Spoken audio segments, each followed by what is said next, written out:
Ephesians 2, verses 8 through 9. For by grace are ye saved through faith, and that not of yourselves. It is the gift of God, not of works, lest any man should boast. Goes well with Galatians 2, verse 16. Knowing that a man is not justified by the works of the law, but by the faith of Jesus Christ. Even we have believed in Jesus Christ, that we might be justified by the faith of Christ, and not by the works of the law. For by the works of the law shall no flesh be justified. Galatians 5, verses 1 through 2. Stand fast, therefore, in the liberty wherewith Christ hath made us free, and be not entangled again with the yoke of bondage. Behold, I, Paul, say unto you, that if ye be circumcised, Christ shall profit you nothing. Paul spoke against those who said we could justify ourselves by the works of the law, and he spoke against those who said you had to be physically circumcised. He didn't say the law didn't apply anymore, though. A good summary of Paul is Romans 3, verse 20.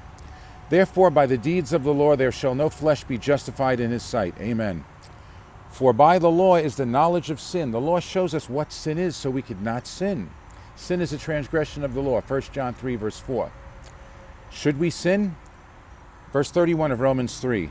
Do we then make void the law through faith? God forbid. Yea, we establish the law. Should we sin because we can't justify ourselves by the law? Is that an excuse to break it? Romans 6, verses 1 through 2. What shall we say then? Shall we continue in sin that grace may abound? God forbid. How shall we that are dead to sin live any longer therein? In verse 15 of Romans 6. What then? Shall we sin because we are not under the law but under grace? God forbid. Yes, we can't justify ourselves by keeping the law. But the law is holy, and the commandment holy, just, and good, as it says in Romans 7, verse 12. We should keep the law, not to justify ourselves, but so as not to sin. 1 Corinthians 7, verse 19. Circumcision is nothing, and uncircumcision is nothing, but keeping the commandments of God is what matters. Acts 17, verse 2. And Paul, as his custom was, went in unto them, and 3 Sabbath days reasoned with them out of the Scriptures.